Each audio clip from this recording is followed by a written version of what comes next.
Hi, I'm Kay. Size does matter.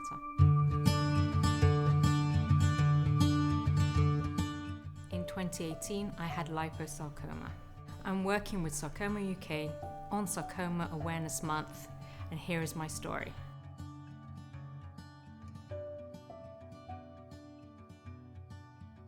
So back in 2017, there was a couple of times when I was feeling a bit lightheaded and very weak. There was one time I almost fainted in the street, so I realized something's not quite right.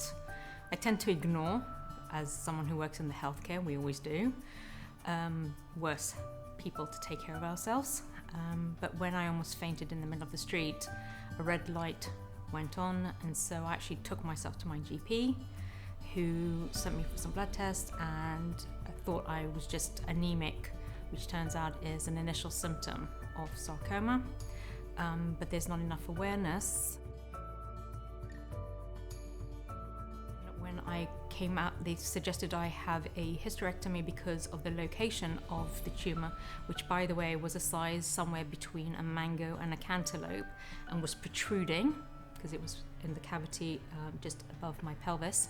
That when I woke up, good news, no hysterectomy. So when I was finally referred to the sarcoma site, they said they don't have enough information, and so the best recommendation that they have is to have radiotherapy, very intense. So for 5.5 weeks, 5 days a week, I had very intense radiotherapy on my whole abdomen.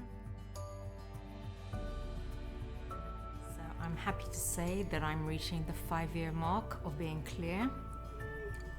So really happy about it. And I've already popped a bottle of champagne to celebrate, and I'm taking myself to Australia and New Zealand to celebrate it. So the end of the year, so I'm really excited. But I am under supervision still, or review is probably the correct wording for it.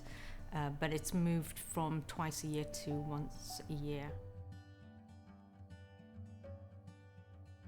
I've learned to embrace life, and I now do improv for fun.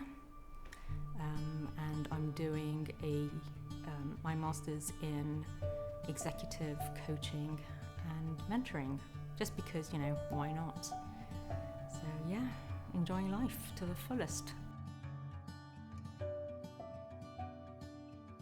You need to have those blood tests done, you need to have your any kind of test that they tell you to, because you never know. So something that might start as something that looks very straightforward, like anemia symptoms, can turn out to be something a lot more serious. And don't wait, go today, call today, have those tests done, get yourself checked, and hopefully it can be resolved sooner rather than later, and you'll be fine.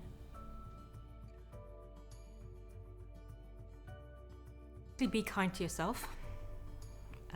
It's okay to feel weak, it's okay to feel tired, it's okay to feel unwell. You don't have to be a superhero, you don't have to be overly brave. You're even allowed to feel sorry for yourself, because it's still a shock to the system and it's a shock to your body. And it's also okay to ask for help and rely on other people. So I hadn't heard of Sarcoma UK until I went to Google sarcoma, well, liposarcoma in specific, which is the one that I had. And their website was, I think, one of the first ones, if not the first one that came up, which was really helpful. And I started reading up about the symptoms, the care, etc. There was a lot of really helpful advice, and I found it useful to myself. Actually, I think contacted one of the nurse practitioners there for some additional advice about caring for myself. I'm actually going to Rome for the weekend at the end of July with the family, so really exciting. It's probably going to be even hotter than it is here right now, so I'm not sure I'm going to survive, but hey, there'll be pasta. And then I'm doing 2 months in Australia and New Zealand with loads of hiking It's springtime there, so generally speaking the weather should be okay and bearable, except for around Uluru, which I've already noted that it's going to reach 33 degrees, so that's going to be the hardest part, but I'm not giving that one up.